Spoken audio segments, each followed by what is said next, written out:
दोस्तों, वीडियो शुरू करने से पहले आपको बता दूं कि ये बहुत इंटरेस्टिंग स्टोरी है और ये आपको बहुत ही पसंद भी आने वाली है। तो स्टोरी को अच्छे से समझने के लिए वीडियो को पूरा देखना और स्किप बिल्कुल भी मत करना। अब वीडियो शुरू करते हैं। तो कहानी की शुरुआत होती है और हमारी कहानी का हीरो अपने न्यू हाई स्कूल में जा रहा होता है और हमें पता चलता है कि उस प्राइवेट हाई स्कूल में सिर्फ सबसे ज्यादा टैलेंटेड बच्चों को ही एडमिशन मिलता है। लेकिन हमारे हीरो मकोटो के पास कोई खास टैलेंट नहीं था, लेकिन फिर भी उसे एडमिशन मिल जाता है, इसलिए उसे सबसे लकी स्टूडेंट का टाइटल दिया गया था। फिर मकोटो स्कूल में अपना पहला कदम रखता है, लेकिन तभी हम देखते हैं कि मकोटो अपने आप को एक क्लासरूम में पाता है। फिर वो जिम रूम में जाता है जहां उसे कई स्टूडेंट्स दिखते हैं और उन्हें भी नहीं पता था कि वो अचानक से स्कूल के अंदर कैसे आ गए। मकोटो उन सभी स्टूडेंट्स में से सिर्फ एक लड़की सयाका को ही जानता था, क्योंकि वो एक ही जूनियर हाई स्कूल से पढ़े थे। सभी स्टूडेंट्स सोच ही रहे होते हैं कि वो यहाँ से कैसे निकले। इतने में उन्हें एक आवाज आती है और तभी सभी के सामने एक ब्लैक एंड व्हाइट कलर का बेयर सामने आता है, जिसका नाम माराकुमा है। माराकुमा सभी का वेलकम करता है और स्कूल के रूल्स के बारे में बताता है कि उन्हें इस स्कूल में हमेशा के लिए रहना होगा और बाहर जाने का सिर्फ एक ही तरीका है, उन्हें किसी का मर्डर करना होगा। जो भी किसी को मारने में कामयाब हो जाएगा उसे आज़ादी मिल जाएगी। तभी एक बाइकर स्टूडेंट बायाकुया गुस्से में माराकुमा को पकड़ते हुए कहता है कि अब ये मजाक सभी को डरा रहा है, तो इसे बंद करो। माराकुमा बताता है कि प्रिंसिपल को मारना रूल्स के खिलाफ है। तभी वहाँ एक ब्लास्ट होता है जिसकी वजह से बायाकुया लगभग मर ही गया था। माराकुमा बताता है कि अगर किसी ने भी रूल्स को तोड़ा तो उन्हें मार दिया जाएगा। सभी बात कर रहे होते हैं कि उन्हें इस जगह से कैसे निकलना चाहिए। फिर कुछ देर बाद सभी स्टूडेंट्स को एक एक डीवीडी मिलती है। मकोटो भी अपनी डीवीडी प्ले करता है जिसमें उसकी फैमिली थी और वो सभी बहुत खुश थे, जिसको देखकर मकोटो भी बहुत अच्छा महसूस करता है। लेकिन अगले ही सीन में हर चीज टूटी और डिस्ट्रॉय दिखती है। अब ये देखकर मकोटो बहुत परेशान हो जाता है, लेकिन इतने में सयाका चिल्लाने लगती है वीडियो देखकर और भागने भी लगती है। मकोटो उसको शांत कराने में हेल्प करता है और फिर वो सयाका के रूम में जाते हैं। मकोटो वहाँ कुछ टूल्स और एक नोटिस देखता है, फिर वो उन सभी चीजों को फेंक देता है और जाते हुए सयाका से कहता है कि अगर कोई रात में रूम के बाहर आए तो गेट मत खोलना। अब सयाका बहुत ज्यादा डर रही होती है, तो मकोटो उसके रूम में रुकने का फैसला करता है और सयाका को खुद के रूम में भेज देता है। नेक्स्ट मॉर्निंग मकोटो देखता है कि सयाका अभी तक ब्रेकफास्ट टेबल पर नहीं आई, तो मकोटो भागकर रूम में देखने जाता है और देखता है कि किसी ने बाथरूम में सयाका के पेट में चाकू मारकर उसका मर्डर कर दिया है। फिर माराकुमा सामने आता है, बताता है कि अगर सभी ने मिलकर कातिल ढूंढ लिया है तो उसे मार दिया जाएगा, लेकिन कोई भी कातिल का पता नहीं लगा पाया तो कातिल को आजाद कर दिया जाएगा। साथ ही सभी को डिबेट करने का मौका दिया जाएगा, जिसमें भी सबूतों पर बात करके पता लगा सकते हैं कि कातिल कौन हो सकता है। लेकिन तभी एक लड़की आगे आती है और कुछ भी करने से मना करती है। फिर वो माराकुमा को मारने लगती है, लेकिन तभी जमीन से बहुत सारे भाले निकलते हैं और सीधा उस लड़की के लग जाते हैं, जिससे उसकी डेथ हो जाती है। सीन शिफ्ट होता है और हम डिबेट का सीन देखते हैं, जहाँ सभी मकोटो पर शक कर रहे थे। लेकिन फिर मकोटो पर से शक हट जाता है, क्योंकि उसे नहीं पता था कि बाथरूम का गेट बंद था और साथ ही उन्हें एक लेटर मिलता है जिसमें सभी को पता चलता है कि सयाका किसी के साथ मिलकर मकोटो को मारने का प्लान बना रही थी, लेकिन सयाका मकोटो को कुछ कर पाती इससे पहले किसी ने उसे ही मार दिया। फिर सभी दीवार पर लिखे एक नंबर के बारे में सोचने लगते हैं जो उन्हें हिंट में मिला था। बहुत सोचने के बाद मकोटो बताता है कि वो कातिल का नाम है, अगर उस नंबर को उल्टा कर दिया जाए तो वो लियोन बन जाएगा। ये बात सुनकर एक लड़का लियोन मना करने लगता है कि उसने कुछ नहीं किया। फिर मकोटो बताता है कि लियोन ने गेट खोलने के लिए एक क्रिस्टल बॉल का यूज किया होगा और उसे गेट को ओपन करने के लिए बटन पर मारा होगा। एक नॉर्मल स्टूडेंट इतना कुछ नहीं कर सकता था, लेकिन लियोन एक बेसबॉल प्लेयर है तो उसके लिए ज्यादा मुश्किल नहीं रहा होगा। अब ये सच्चाई सुनकर लियोन कुछ बोल ही नहीं पा रहा था। वो अपने आप को बचाने की कोशिश करता है, लेकिन फिर सब कुछ सच बता ही देता है, उसी ने सयाका को मारा था। तभी माराकुमा आता है और एक रेड बटन दबाता है, जिससे लियोन को एक रस्सी घसीट कर ले जाती है और फिर लियोन को एक खंबे से बांध दिया जाता है। फिर मशीन से बॉल लियोन की बॉडी पर शूट करी जाती है, जिसकी वजह से लियोन की डेथ हो जाती है।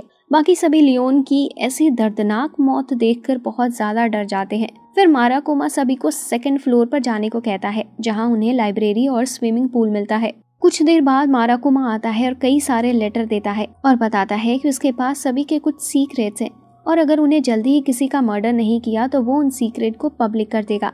नेक्स्ट डे मकोटो उठता है और उसे पता चलता है कि किसी का मर्डर हो चुका है। फिर मकोटो ब्रेकफास्ट टेबल पर देखने जाता है कि किसका मर्डर हुआ है। फिर वो सभी गर्ल्स चेंजिंग रूम में जाते हैं, जहां वो फुजीसोकी को लटका हुआ देखते हैं और दीवार पर फीवर लिखा था। तो कावा इतने लोगों को मरते हुए देखने की वजह से बहुत डर गई थी और अपने रूम से बाहर आने से मना कर देती है।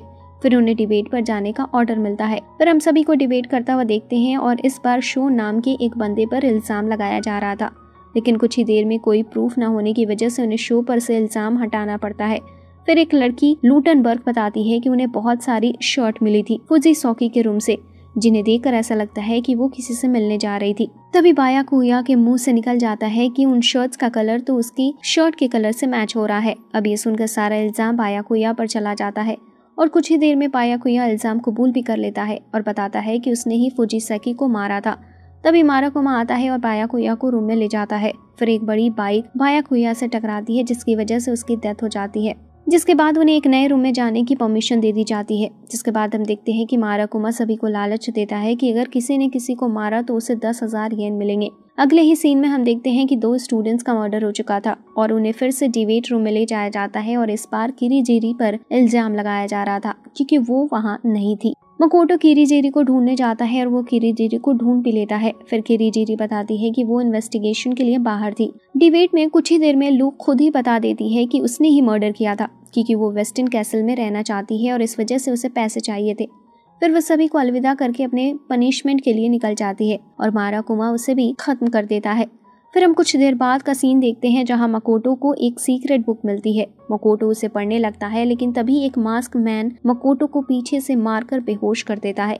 जब मकोटो उठता है तो वो देखता है कि सभी बुक और रजिस्टर वहां से गायब हो चुके हैं। मकोटो उठता है और माराकुमा और ओगामी को जिम में देखता है और वो दोनों फाइट कर रहे थे। अब हम देखते हैं कि सभी स्टूडेंट्स 4th फ्लोर पर जा सकते थे और वो वहाँ एक साइंस लैब देखते हैं। साथ ही सभी सोच रहे होते हैं कि प्रिंसिपल यानी माराकुमा जरूर किसी लॉक रूम में ही रहता होगा। तभी माराकुमा आता है और बताता है कि स्टूडेंट्स के बीच उसका एक एजेंट भी है। फिर वो बताता है कि उसका एजेंट ओगामी ही है। सभी ये सुनकर बहुत हैरान हो जाते हैं। नेक्स्ट डे सभी को पता चलता है कि ओगामी का मर्डर हो चुका है। किसी ने उसके सर पर किसी चीज से अटैक कर दिया है। कुछ ही देर बाद उन्हें पता चलता है कि असल में ओगामी की मरने की वजह जहर थी। तभी असाहिना बताती है कि उसने ओगामी को जहर दिया था। उसने उसागी के प्रोटीन पाउडर में जहर डाल दिया था। लेकिन ये बात मकोटो और किरीजीरी को सही नहीं लग रही थी, तो कुछ देर सोचने के बाद वो समझ जाते हैं कि उसागी ने असल में सुसाइड की थी। उसने खुद ही जहर ले लिया था, लेकिन किसी को ये नहीं पता चला कि उसागी के सर पर मारा किसने था। फिर हम देखते हैं कि सभी को लास्ट रूम पर जाने की परमिशन मिल जाती है, जहां वो एक बोटेनिकल गार्डन देखते हैं और साथ ही एक रूम जिसके चारों तरफ ब्लड लगा था। फिर हम देखते हैं कि माराकुमा सभी को एक चैलेंज देता है, मगर वो इस स्कूल की मिस्ट्री को सॉल्व करने में कामयाब हो गए तो उन्हें बाहर जाने दिया जाएगा। सीन शिफ्ट होता है और मकोटो बताता है कि इस स्कूल को असल में एक बेयर कंट्रोल नहीं कर रहा है, बल्कि असल में शिमो, जो कि शुरुआत में मर चुकी थी, वो ये सब कंट्रोल कर रही है और असल में वो नहीं मरी है। तभी वहाँ हंसते हुए शिमो आ जाती है और बताती है कि ये सब सच है, वही अभी तक सब कुछ कंट्रोल कर रही है। जिसके बाद शिमो बताती है कि असल में बाहर की दुनिया पूरी तरह से खत्म हो चुकी है।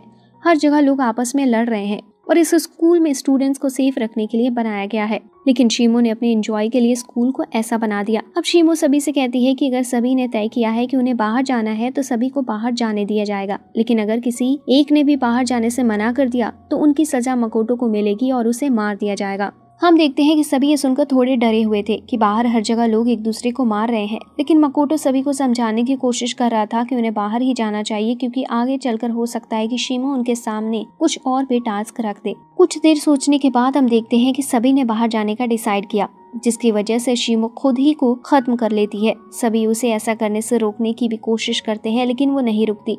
फाइनली हम देखते हैं कि मेन गेट ओपन हो जाता है और अब उन्हें बाहर की दुनिया का सामना करना है। लेकिन अब ये वीडियो यहीं पर खत्म होती है। आगे की कहानी देखने के लिए वीडियो को लाइक करें और चैनल को भी सब्सक्राइब करें। यहाँ तक देखने के लिए आपका बहुत बहुत शुक्रिया।